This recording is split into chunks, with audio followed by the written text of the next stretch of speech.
Oh. Sarvadharmasthapakatvam sarvadharmaswarupakaha acharyanam mahacharyo Ramakrishnaya te namah.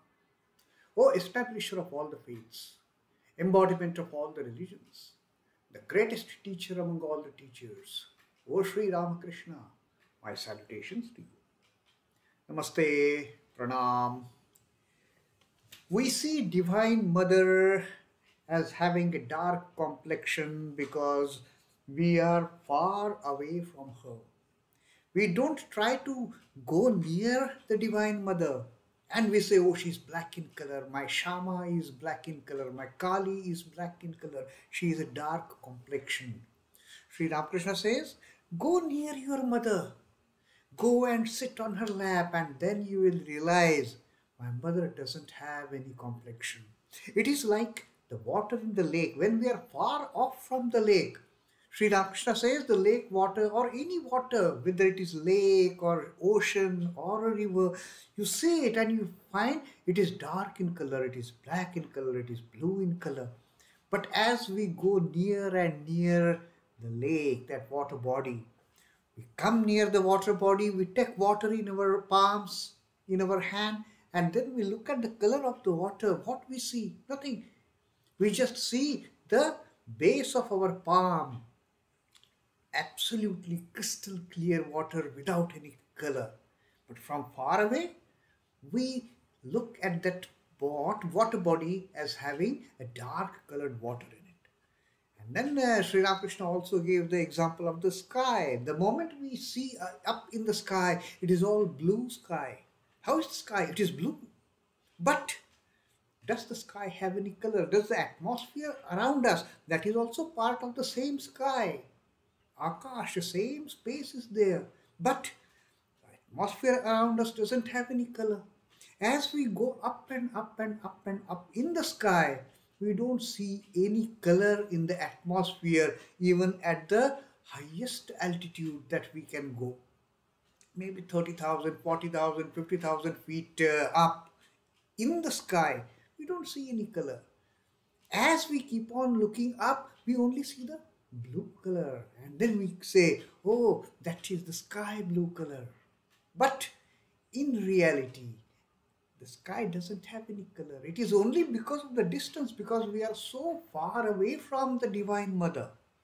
We are so far away from the divinity that we start giving some kind of a complexion to our Divine Mother. Go and sit on her lap. She doesn't have any color. She doesn't have any complexion. Mother is full of love, affection and compassion. That is our Divine Mother. So that was the answer that Sri Ramakrishna had given to the question posed by Sri Govinda of Belghadiya, who had come along with his other devotee friends to discuss a few things with Sri Ramakrishna, to listen to his teachings. And Sri Ramakrishna had given them a free hand. He had said that, tell me your doubts, I shall explain everything. And the moment Sri Ramakrishna said this thing to these devotees, Govinda and other devotees, they just kept on thinking of what to ask from this God incarnate. He is the storehouse of all the knowledge. Whatever doubts we have, we can get those doubts cleared from this storehouse of knowledge. And then Govinda had asked that question that why does Divine Mother have a black complexion? To that Sri Ramakrishna had given this answer. Because we keep ourselves away from her, we don't go near her. Then Govinda has another question. He says, what is the meaning of Yogamaya? Now this is a very, apparently this looks to be such a simple question. What is Yogamaya? Just tell me about it. Now Yogamaya, it has got very great significance on the spiritual path.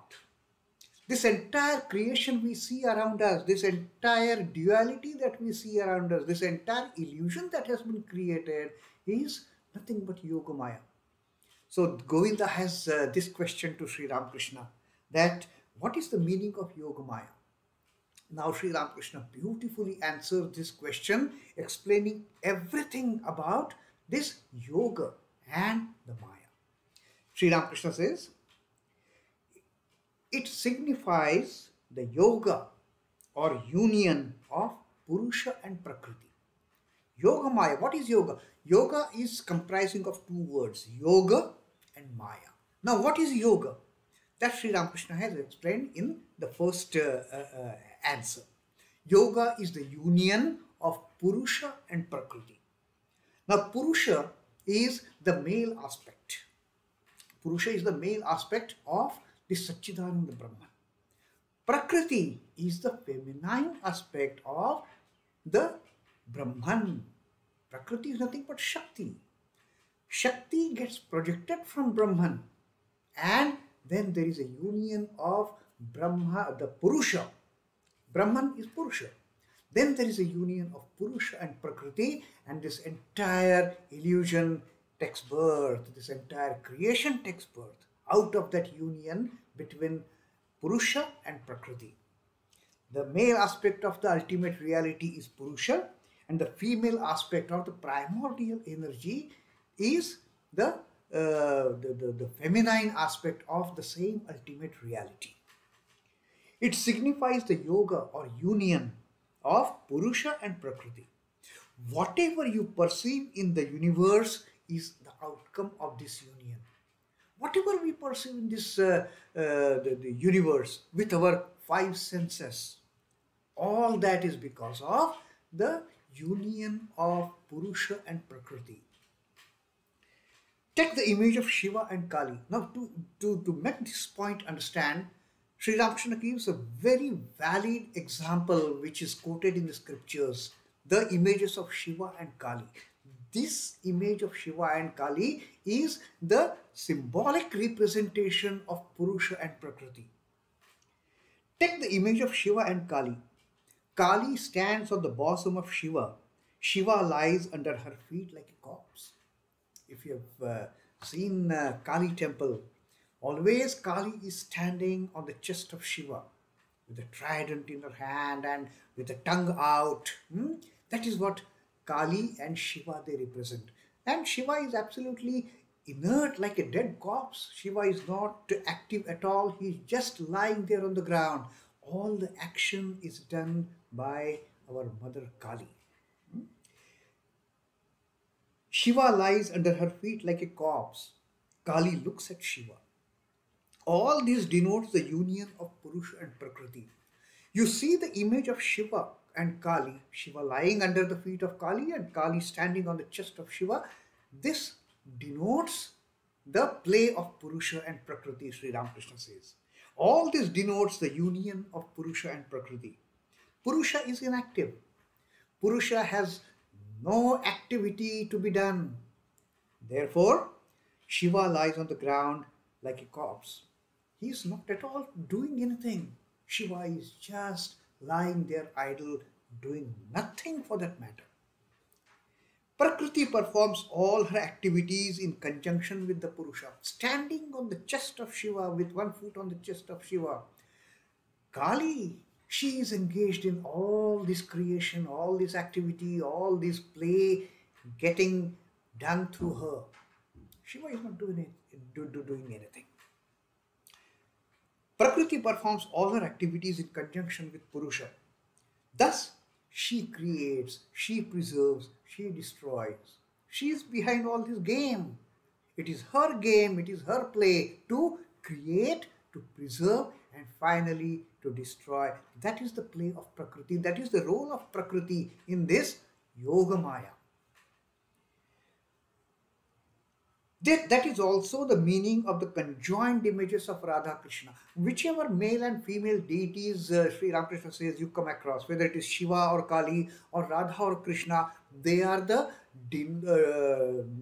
indicators of the Purusha and Prakriti. Even in case of Radha and Krishna, Sri Ramakrishna says, it is the same Purusha and Prakriti which is signified. On account of that union, on account of the union of Radha and Krishna, again, the images are slightly inclined towards each other. If you see the typical images of Radha and Krishna, the image of Kali and Shiva. Kali is standing there on the body of Shiva with one foot on his chest. But in case of Radha and Krishna, if you look at those images, they are slightly tilted against each other. They are slightly inclined towards each other because of this union of Purusha and Prakriti. Now that is the difference between the images of Kali and Shiva and Krishna and Radha. They are slightly inclined towards each other because they are coming together to have this wonderful play of creation in this particular play of the divine. To denote this union, Sri Krishna wears a pearl in his nose. Sri Krishna is depicted with some aspects of Radha in him. Now, normally it is the females who put that pearl in the nose, the ring in the nose. But in case of the images of Krishna and Radha, it is Krishna who has the pearl in his nose. Sri Krishna wears a pearl in his nose and Radha has a blue stone in her. Blue stone indicating the stone aspect of Lord Vishnu, the Shaligram. That blue stone is worn by Radha in her nose. Krishna has the pearl. Krishna has the pearl in his nose. Radha has the blue stone in her nose. Radha has a fair complexion, bright as the pearl. The complexion of the pearl that Sri Krishna is wearing in his nose. Radha is absolutely fair, but Krishna is blue. Krishna is dark. Krishna is savala, the same color that Radha is wearing in her nose, that blue shaligram. So see how they are exchanging their attributes between themselves, the Purusha and Prakriti. Sri Krishna is wearing the pearl of Radha's color and Radha is wearing the stone of Sri Krishna's color. Even Radha's complexion is fair, absolutely white. Krishna, on the other hand, is a dark complexion. For this reason, Radha wears the blue stone. Sri Krishna is blue in color and therefore Radha wears the blue stone. Further, Krishna's apparel is yellow. Radha's is blue. So they are kind of complementing each other's attributes. Krishna is wearing yellow color pitambar. He always wears the yellow colored apparel. But Sri Radhika is always shown in blue color. Again, there is this exchange of their complexions. Sri Krishna wearing the yellow colored apparel, which is matching the color of Radha. Radha wearing the blue colored apparel, which is the matching with the complexion of Sri Krishna. See how they are complementing each other, how they are exchanging their attributes with each other in terms of their complexion, in terms of their rings, in terms of the stones that they are wearing, even in terms of the apparels they have. So this is how the Purusha and Prakriti, they always play in this particular divine realm, and that is this union. This union brings forth all this creation, which primarily is the function of Adya Shakti. The Satchidananda Brahman, the Paramatman, the Purusha element is absolutely inactive. Purusha has got nothing to do in this creation, preservation and destruction of this entire creation. Purusha is lying dormant at the feet of Divine Mother Kali. Shiva is lying dormant like a corpse. It is Kali who is doing everything. It is the feminine aspect. It is the Adya Shakti, the Shakti element of the Brahman, who is engaged in creation, preservation and destruction of this entire creation, of this entire universe. And then Sri Ramakrishna then further says, who is the best devotee of God? It is he who sees after the realization of Brahman that God alone has become all living beings, the universe, the 24 cosmic principles. Now this entire universe has come out of the Yogamaya. Yogamaya, which Govinda had asked Sri Ramakrishna, that what is the meaning of Yogamaya? This is the meaning of Yogamaya. The entire creation has come out of that union between the Purusha and Prakriti. And with this Maya, with this delusion, with this illusion, we see all this creation around us. This has come into existence as a play of the union between the Purusha and Prakriti. And one who realizes this